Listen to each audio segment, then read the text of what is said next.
Hello दोस्तों, कैसे हो आप सभी। उम्मीद करता हूं कि आप सभी बहुत अच्छे होंगे।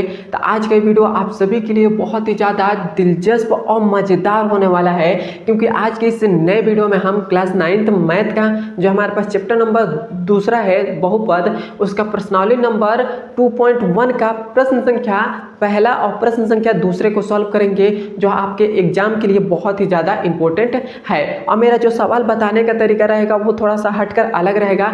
आपको अलग ही तरीके से बताया जाएगा, एकदम सरल शब्दों में बताया जाएगा, जिससे आपको दिमाग में सवाल का हर एक स्टेप आपको समझ में आ जाए। उस तरीके से आपको बताया जाएगा। तो आइए अब हम बिना देर किए उस सवाल की तरफ चलते हैं।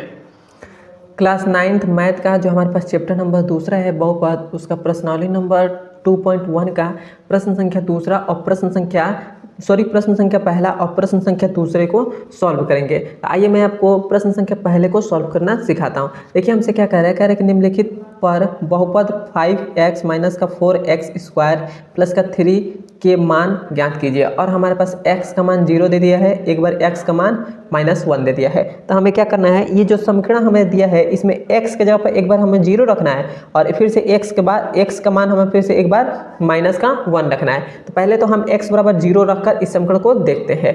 तो देखिए हमारे पास क्या है, तो हमारे पास 5x माइनस का 4x स्क्वायर और प्लस का 3 है, ये हमारे पास है। इस x के जगह पर हमें एक बार 0 रखना है। तो 5 गुणे में x के जगह पर क्या हो जाएगा 0, फिर से माइनस का 4 और x के जगह पर क्या रखना है 0, स्क्वायर है तो स्क्वायर हो गया, प्लस का 3 है तो 3 हो गया। तो ये हमारे पास क्या बन गया, 5 का 0 में गुणा होगा तो 0, फिर से इसका इसमें गुणा होगा तो 0 हो जाएगा, अब प्लस का 3 बच रहा है तो 3 हो गया। तो इसका मान कितना आ गया, इसका मान हमारे पास 3 आ गया।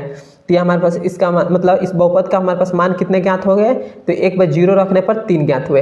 अब हमें a माइनस का 1 रखना है इस समीकरण की जगह पर, x के जगह पर। तो 5x है, फिर से प्लस का 4x स्क्वायर है, प्लस का 3 है तो 3 हो गया। तो यह हो जाएगा 5 और माइनस x के जगह पर क्या रखना है -1, तो -1 हो गया। फिर से माइनस का 1 यहाँ पर x के जगह पर -1 रखना है, इसका स्क्वायर है तो स्क्वायर हो गया। फिर से प्लस का 3 है तो 3 हो गया। तो -1 का 5 में गुणा करेंगे तो माइनस का 5 हो जाएगा।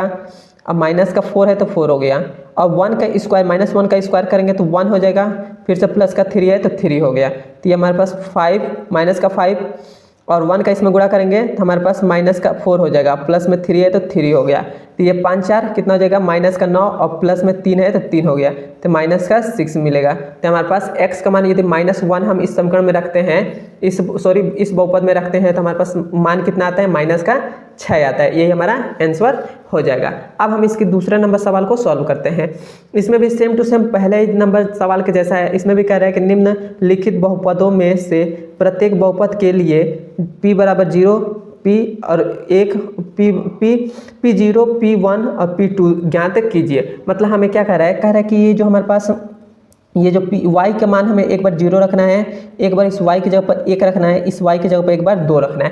तो इस प्रकार रखना है। तो रखते हैं, तो सबसे पहले वाले सवाल को हम सॉल्व करें। p बराबर यदि हम 0 रखते हैं तो हमारे पास क्या हो जाएगा इस समीकरण में, तो y की जगह पर हमारे पास 0 हो जाएगा और स्क्वायर है तो स्क्वायर हो गया। फिर से माइनस का y की जगह पर हमें क्या रखना है 0 रखना है तो 0 हो गया। फिर से प्लस का 1 है तो 1 हो गया। तो ये हमारे पास कट पीट कर क्या आ जाएगा, तो कट पीट कर हमारे पास 1 हो जाएगा। क्लियर है। तो अब हमारे पास फिर से एक बार p बराबर 1 हम रखेंगे, मतलब y की जगह पर हम क्या रखेंगे 1 रखेंगे इस वाले में। तो रखेंगे तो हमारे पास क्या हो जाएगा, ये हमारे पास 1 का स्क्वायर हो जाएगा, फिर से -1, फिर से प्लस का 1। तो ये हमारे पास क्या आ जाएगा, 1 का स्क्वायर 1 ही हो जाएगा और ये तो -1 से 1 कट जाएगा। तो ये हमारे पास फिर से 1 ही आ गया। अब हमारे तो ये हो गया। अब p बराबर 2, मतलब y का मान फिर से अब हम 2 रखेंगे, तो ये हो जाएगा p2। तो यहाँ पर 2 का स्क्वायर, फिर से माइनस y की जगह पर 2 रखना है तो 2 हो गया, फिर से प्लस का 1 है तो 1 हो गया। तो ये कितना हो जाएगा, 2 दूना 4 और 2 में से 1 घटा देंगे तो माइनस का 1 बचेगा। तो ये कितना आ गया, 3 आ गया। तो हमारे पास 3 हो गया। तो हमारा आंसर हो जाएगा पहले का। तो इसी प्रकार हमें सॉल्व करना है। बस हमें क्या करना है, एक बार इस y की जगह पर हमें 0 रखना है, एक बार 1 की जगह पर y की जगह पर 1 रखना है, एक बार फिर से y की जगह पर 2 रखना है। इसी प्रकार हमको सॉल्व करना है।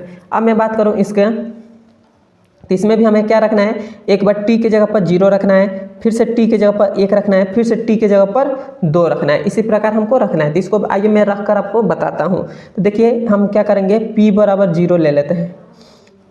पी जीरो ले लिया, टी के जगह पर हमने जीरो ले लिया, तो हमारे पास क्या हो जाएगा 2 हो जाएगा, प्लस है तो प्लस, टी के जगह पर क्या हो जाएगा 0, फिर से प्लस 2, टी के जगह पर क्या हो जाएगा 0 का स्क्वायर हो जाएगा, फिर से माइनस, यहाँ पर टी के जगह पर क्या हो जाएगा 0 का पावर 3 हो जाएगा। तो ये क्या हो जाएगा कट पिट कर, ये भी 0, ये गुणा होगा तो ये भी 0, ये भी 0 हो जाएगा, तो 2 बचेगा। तो एक बार हमने टी के जगह पर 0 लिया तो हमारा मान कितना आ गया 2 आ गया। अब हम फिर से क्या करेंगे, अब हम इस टी के जगह पर एक बार 1 लेंगे, तो 1 हम लेते हैं तो हमारे पास देखिए क्या आता है, तो यहाँ पर हमारे पास क्या हो जाएगा 2 है तो 2 हो गया, प्लस का टी के जगह पर 1 रखना है, फिर से टी प्लस का 2 और 1 का स्क्वायर, फिर से 1 का क्यू, तो ये हमारे पास क्या आ जाएगा, तो ये हमारे पास मिलेगा P1 इक्वल टू में 2 1 3 और 1 का स्क्वायर 1 ही हो जाएगा, और ये हमारे पास प्लस का 2 हो जाएगा, और ये हमारे पास 1 का क्यूब 1 ही हो जाएगा, तो माइनस का 1 है तो 1 हो गया, तो ये कितना हो गया 3 2 5 4 हो जाएगा, तो हमारे पास 4 आ गया। उसी प्रकार अब टी के बराबर में आप 2 रख सकते हैं, मैं आशा करता हूँ कि आप चाहे मैं रख कर दिखा देता हूँ,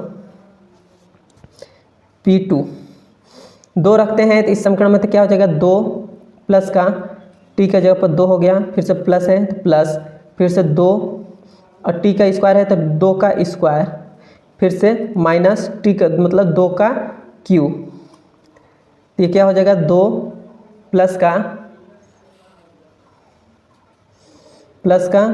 2, फिर से 2 का स्क्वायर 4 और 4 दूना 8 हो जाएगा, क्योंकि 2 का स्क्वायर करेंगे तो 4 हो जाएगा, और 4 का जब 2 में गुणा करेंगे तो 8 हो जाएगा, तो ये हो जाएगा 4 दूना 8, फिर से 2 का क्यू करेंगे तो ये हो जाएगा 8 हो जाएगा, 8 से 8 कट गया तो 2 2 4 हो जाएगा, तो हमारे पास 4 आ गया। ये हमारा यही हो गया। मैं आशा करता हूँ कि आपको ये भी सवाल समझ में आ गई होगी। अब हमारे पास तीसरा है, तो इसमें भी हमें एक बार क्या रखना है, एक बार x का मान 0 रखना है, तो 0 रखेंगे तो ये तो हमारे पास 0 ही हो जाएगा, क्योंकि 0 का क्यूब करेंगे तो 0 हो जाएगा, फिर से 1 बराबर हम 1 रखेंगे तो हमारे पास 1 रखेंगे, 1 का क्यूब करेंगे तो 1 ही हो जाएगा, एक बार p का मान 2 रखेंगे, x का मान तो 2 रखेंगे, 2 का क्यूब करेंगे तो ये हमारे पास 8 हो जाएगा, तो ये 8 हो गया। क्लियर यहाँ तक। अब हमारे पास ये दूसरा जो हमारे पास है, इसको भी मैं सॉल्व करा देता हूँ। तो इसको पहले आप देखिए, इसको पहले आप गुणा कर लीजिए। इसको जब भी आपको एक सूत्र होता है, एक कोष्ठक में एक कोष्ठक में a प्लस ए स्क्वायर और माइनस का बी स्क्वायर, जब ए स्क्वायर माइनस का बी स्क्वायर आता है तो वो हमारे पास एक कोष्ठक में a माइनस बी और एक कोष्ठक में a प्लस बी होता है। तो ये उसी सूत्र पर है, तो इसको हम एक ऐसे लिख सकते हैं, एक मतलब x का स्क्वायर माइनस 1 का स्क्वायर, और ये हमारे पास क्या हो जाएगा px हो जाएगा। तो यह इस प्रकार हमने लिख दिया। अब देखिए x का स्क्वायर है माइनस का 1 का स्क्वायर है, ये देखिए p यहाँ पर एक बार हमें 0 रखना है, तो ये हमारे पास 0 माइनस 0, इसका स्क्वायर करेंगे तो 0 ही हो जाएगा, तो ख़त्म हो गया। फिर से अब हम क्या कर रहे हैं, p1 रख रहे हैं, तो ये हमारे पास क्या हो जाएगा